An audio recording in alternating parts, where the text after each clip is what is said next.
Marilah kita berdoa. Kami bersyukur Tuhan atas kasih setia-Mu yang melimpah, yang selalu ada, senantiasa menyertai setiap langkah hidup kami, yang telah mau manggil, mengumpulkan kami dalam persekutuan yang kudus pada saat ini. Sebentar lagi Tuhan, kami akan mendengarkan firman-Mu. Kuasailah hati dan pikiran kami dengan Roh-Mu yang kudus yang akan menuntun kami untuk memahami, mempercayai, menerima dan melakukan firman-Mu sehingga kami beroleh hikmat dan kami berbahagia di dalam kehidupan kami. Berbicaralah Tuhan, sebab kami telah siap untuk mendengarkannya. Di dalam nama Yesus Kristus. Amin. Shalom. Bapak Ibu, jemaat yang dikasihi Tuhan, yang menjadi khotbah firman Tuhan yang akan berbicara di tengah-tengah kita pada ibadah ke-10 setelah Trinitatis hari ini, tertulis di dalam kitab Mazmur pasal 103 ayat 15 hingga ayat 18. Saya akan bacakan bagi kita. Beginilah firman Tuhan. Adapun manusia, hari-harinya seperti rumput, seperti bunga di padang, demikianlah ia berbunga. Apabila angin melintasinya, maka tidak ada lagi ia, dan tempatnya tidak mengenalnya lagi. Tetapi kasih setia Tuhan dari selama-lamanya sampai selama-lamanya atas orang-orang yang takut akan Dia, dan keadilannya bagi anak cucu, bagi orang-orang yang berpegang pada perjanjiannya dan yang ingat untuk melakukan titahnya. Demikianlah firman Tuhan. Saudara-saudaraku yang dikasihi Tuhan Yesus Kristus, remaja, pemuda, amang dan inang yang berkumpul pada saat ini, hari ini Tuhan berbicara kepada kita melalui kitab Pemazmur dari pasal 103. Mazmur 103 ini adalah salah satu mazmur pujian yang mendasarkan atau alasan untuk disebut sebagai mazmur pujian karena penulis melihatnya berdasarkan pengalaman hidup, pengalaman iman atas kebesaran kuasa, kekuatan, keajaiban, serta pengasihan Tuhan yang kekal. Nah, jadi ini sebagai alasan bagi orang-orang ataupun penulis secara khusus menuliskan pasal 103 ini. Saudara yang dikasihi Tuhan, orang Israel dalam kehidupannya, Mazmur ini dinyanyikan dengan sepenuh hati. Karena apa? Atas kesadaran, pemahaman di dalam kehidupan mereka bahwa Allah itu secara pribadi telah banyak sekali melakukan di tengah-tengah kehidupan mereka. Banyak hal yang sudah dilakukan oleh Allah di tengah-tengah kehidupan umat Israel. Rancangan, karya, keselamatan, kelepasan, banyak hal yang lain. Jadi dari pengalaman panjang inilah, pengalaman panjang akan sentuhan kasih setia Tuhan yang disebut keset. Jadi Daud dalam Mazmur ini menyerukan, mengajak kepada kita semua yang intinya untuk mari memuji dan memuliakan Tuhan. Kalau kita baca ayat-ayat sebelumnya, banyak sekali yang sudah diperbuat Allah di tengah-tengah kehidupan Raja Daud tentunya, demikian juga bangsa Allah. Dan salah satunya adalah dari perikop kita hari ini. Tentu banyak alasan kita ya amang inang untuk mengangkat pujian bagi Tuhan. Misalnya kesehatan, kita diberi kekuatan saat kita sakit, rejeki, keberhasilan anak-anak, keluarga yang damai, berkat, anugerah banyak sekali. Secara khusus karena pemahaman dan pengakuan kita bahwa yang menjadi sumber segala sesuatu yang kita butuhkan dalam hidup kita adalah Tuhan. Itulah yang mendasari mengapa kita harus memuji, mengapa kita harus memberikan rasa hormat, kemuliaan bagi Tuhan kita. Dan kita perlu garis bawahi, segala sukacita yang kita terima dalam hidup ini adalah murni sebagai anugerah, murni sebagai pemberian Tuhan semata. Umur yang panjang, rejeki yang melimpah, harta, pekerjaan, pangkat, jabatan, suara yang indah, persekutuan yang damai, bahkan jodoh pun, bukankah Tuhan yang telah merancang dan mengaruniakannya?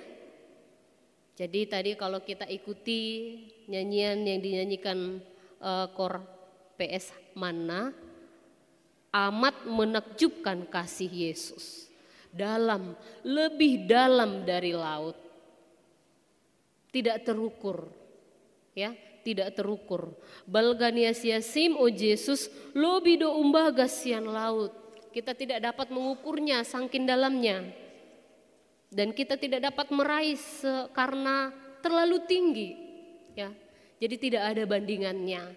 Tidak ada hal yang bisa kita bandingkan, apakah itu kesuksesan kita, sukacita kita, anak-anak kita yang berhasil, tidak bisa membandingi dalamnya, luasnya, tingginya, besarnya kasih setia Allah dalam kehidupan kita. Bapak Ibu yang dikasihi Tuhan, kita akan lihat dari perikop ini bagaimana sentuhan kasih Tuhan yang sangat dalam proses setiap kehidupan kita. Yang pertama tadi disebutkan manusia adalah seperti rumput. Adapun manusia hari-harinya seperti rumput. Banyak sekali nyanyian yang menggambarkan diri kita sebagai manusia, yang menggambarkan karena kalau kita itu sangat rapuh, seperti rumput. Songon bunga pacuri katanya kan. Songon bunga pacur manuguk nai mangerbang. Alai dung botari malos marurus do bunga nai. Itulah gambaran kehidupan manusia yang fana seperti rumput yang akan cepat berlalu. Proses itu pasti ya. Ia bertumbuh, dia berkembang di padang, menghadapi banyak hal, baik panas, hujan, ada hama atau angin. Tetapi ketika petang, rumput menjadi lisut dan layu. Di padang, rumput tidak menetap hidup.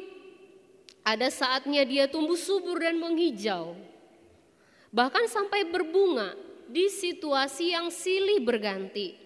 Namun rumput juga akan tiba pada saatnya. Pemazmur katakan saat angin melintasinya.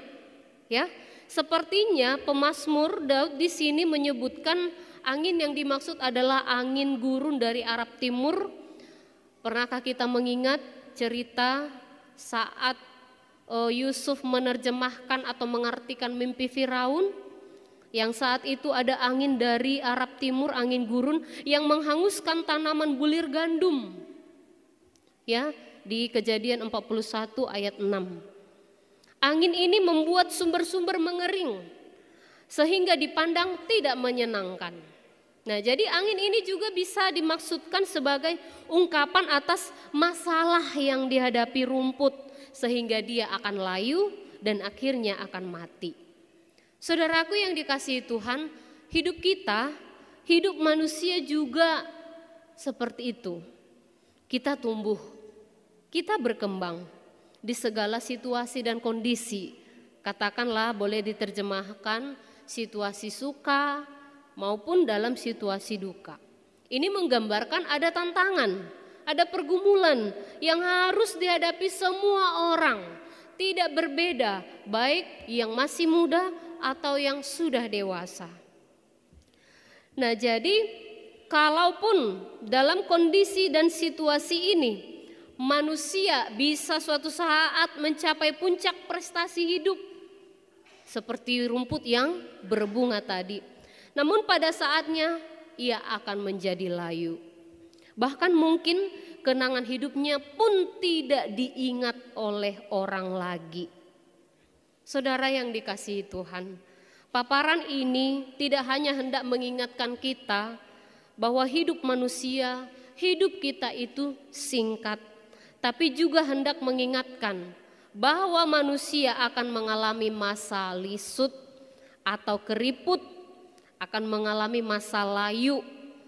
Ya, ini menggambarkan kehidupan yang singkat dan rapuh seperti rumput yang layu dan bunga yang gugur, atau istilah renta. Jika ada awal, maka pasti akan ada akhir. Itulah realita kehidupan kita Amang Inang. Jadi enggak selamanya kulit yang cantik dan mulus itu tetap kencang ate. Hirayamaha kencang ate. Ya. Jadi ketampanan itu juga seiring waktu akan memudar. Kecantikan juga akan memudar. Ya. Tidak selamanya rumput itu berbunga dan segar. Ada saatnya dia akan rontok akan gugur. Dia akan berguguran dan kembali menjadi tanah. Itulah realita hidup kita. Nah, jadi dari sini kita dapat memahami Amang Inang, uang, harta, pangkat, jabatan ini tidak menjadi jaminan bahwa hidup kita akan selalu muda, akan selalu energik, akan selalu cantik dan tampan. Hidup pasti akan menuju ketuaan, ya. Wajah cantik dan tampan akan menjadi keriput dan tidak menawan. Pada akhirnya kita akan sampai ke finish, hilang tak berbekas. Tua itu pasti, tapi ada satu yang lebih bermakna, dewasa itu pilihan. Kayaknya itu pernyataan sering kita dengar ya. Kehidupan manusia digambarkan seperti bunga di padang yang akan segera hilang ketika angin datang melewatinya. Keindahan bunga ini hilang ketika angin melintasinya. Demikian juga kehidupan manusia. Ketika kematian datang, segala sukses, keberhasilan yang pernah dicapai bukan lagi menjadi bagiannya, tetapi akan menjadi kenangan. Inilah kefanaan manusia. Uang, harta, kemewahan, pangkat jabatan tidak ada yang dapat turut serta. Yang tersisa hanyalah tinggal nama. Carl Jung, seorang psikolog, berkata seperti ini.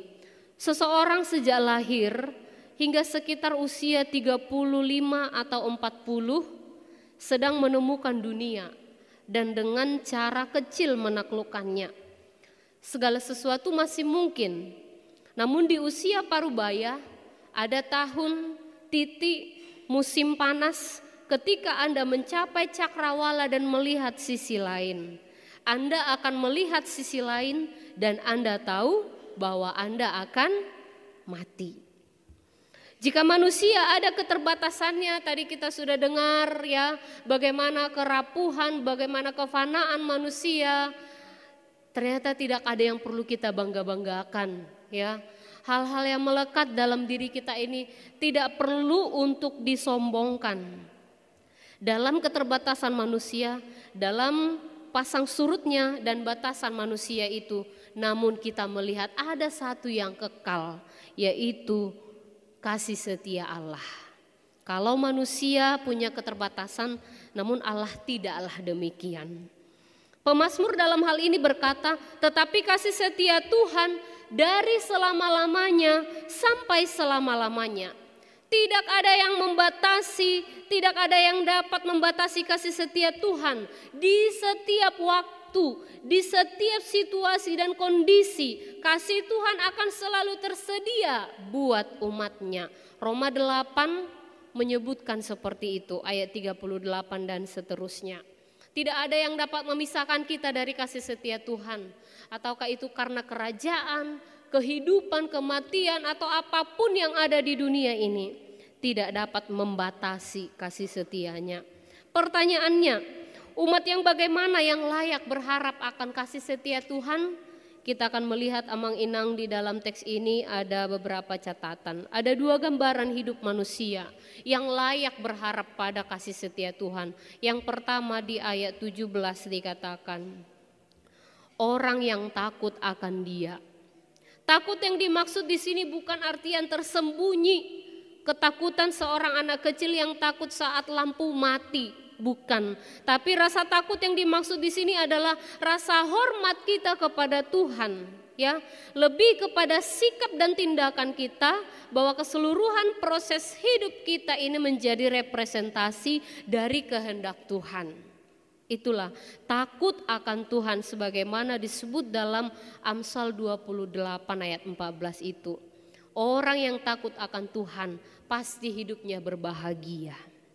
Yang kedua adalah orang-orang yang berpegang pada perjanjiannya. Ada 2 kata kunci dalam ayat 18. Kata berpegang ini artinya menjaga, memelihara, mengawasi, menaati, tidak melepaskan, tidak lepas, selalu ingat akan janji Tuhan. Artinya sungguh-sungguh memelihara, sungguh-sungguh hidup di dalam perintah janji-janji Tuhan. Hidup di dalam kehendaknya. Dia hati-hati berkata-kata. Dia hati-hati memutuskan sesuatu perkara. Dia selalu membandingkan, ya. Dia selalu bercermin dulu, apakah ini sudah benar-benar, apakah ini sesuai dengan firman Tuhan apa tidak. Apakah perilaku ini sesuai dengan perintah Tuhan atau tidak, begitu. Lalu ada kata di ayat 18, ya, melakukan, yang ingat untuk melakukan titahnya. Melakukan artinya membuat, melaksanakan, mengerjakan, yang artinya ini harus ada tindakan yang nyata. Tidak hanya dalam mimpi saja atau dalam niat, bukan hanya sebatas niat atau pemikiran saya seperti ini, tapi ia tidak melakukannya. Dalam pemikirannya dia harus berjabat tangan dengan saudaranya yang kemarin ada selisih paham. Tapi itu hanya dalam niatnya, ia tidak melakukannya, ia tidak bersalaman. Nah, jadi omah holan manang hidup omah holan nipi, manang holan niat, ya. Nah, jadi kalau dikatakan melakukan berarti ada aksi yang nyata. Nah, jadi dapat kita simpulkan bahwa orang yang layak berharap akan kasih setia Tuhan adalah orang-orang yang selalu memelihara, menaati kehendak Allah, serta melakukannya dalam setiap proses hidupnya. Dan Tuhan sendiri akan menyertai orang-orang yang takut akan Tuhan, baik sebelum atau sesudah orang itu mati. Tadi disebutkan, dan keadilannya bagi anak cucu. Apa yang sudah kita wariskan? Sudahkah kita hidup seperti itu? Marilah kita renungkan dan buktikan. Yang terakhir, Amang Inang, saudara-saudaraku yang dikasihi Tuhan, hidup kita adalah rencana dan rancangan sepenuhnya dari Tuhan. Rancangan sepenuhnya dari Tuhan. Manusia tidak boleh memilih di mana ia akan dilahirkan. Manusia tidak dapat membuat sebuah pilihan, saya nanti akan lahir di keluarga marga ini, dalam kehidupan perekonomiannya yang begini, tidak, ya. Jadi setiap kehidupan kita adalah rencana dan rancangan sepenuhnya dari Tuhan. Apa dan bagaimana hidup kita sepenuhnya adalah konsep Tuhan dan dalam rancangan Tuhan. Terselip di sana kasih setianya. Apakah kita terkadang merasa insecure, kurang beruntung? Mengapa saya dilahirkan di sini, begitu ya? Kita harus kembali memahami kehadiran kita, apa dan bagaimana hidup kita adalah bagian dari rencana, konsep sepenuhnya dari Allah Tuhan kita. Ada satu jaminan bagi kita, dalam segala situasi dan kondisi apapun itu, baik menyenangkan atau tidak menyenangkan, sesuai dengan yang kita harapkan atau berbeda dengan apa yang kita pikirkan, yaitu kasih setia Tuhan yang kekal selama-lamanya. Itulah yang abadi. Kasihnya terbuka lebar, sangat besar bagi kita. tidak akan pernah mampu menghambat kasih Tuhan yang nyata dalam hidup kita, bagaimanapun kehidupan kita amang-inang. Inilah yang menjadi renungan bagi kita. Proses hidup pasti akan selalu diawali dan diakhiri, tidak ada yang kekal. Sama seperti gelas Duralex. Kalau ibu-ibu pasti tahu ya, gelas Duralex.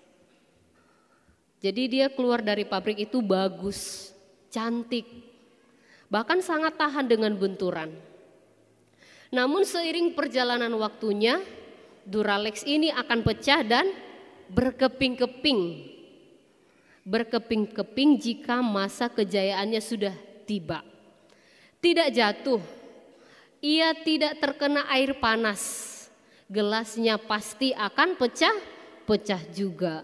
Jadi pecahannya berkeping-keping seperti tertata rapi. Hidup kita juga hampir seperti itu. Ada saatnya kita bertumbuh dan berkembang, ada saatnya juga berhasil dan berbuah, namun hidup kita tidaklah kekal. Saatnya pasti akan tiba, segala sukses dan raihan dalam proses hidup pasti akan menjadi sebuah kenangan. Tapi sekarang kita diminta untuk memilih kenangan yang bagaimana yang ingin kita tuliskan dalam sejarah kehidupan kita. Kenangan yang bagaimana, inilah yang menjadi PR, menjadi perenungan kita di sepanjang hidup kita ini. Pemahaman seperti ini setidaknya akan merubah konsep hidup kita. Bahkan tidak ada yang perlu disombongkan dalam hidup ini. Toh segala sesuatunya akan berakhir. Dan menjadi perenungan bagi kita bagaimana kita mampu dan dapat memaknai hidup semaksimal mungkin. Jadi kita mungkin pernah dengarkan orang bijak berkata, hidup itu bukan tentang jumlah angka yang dilalui ya, tapi berapa banyak makna yang sudah kita hadirkan dalam kehidupan kita. Kita tidak tahu kapan pastinya angin melintasi kita. Namun satu hal yang perlu, kapanpun angin itu melintasi kita, kapanpun kita akan berlalu dari dunia ini, bunga kita sudah juga dinikmati orang lain. Marilah kita berdoa.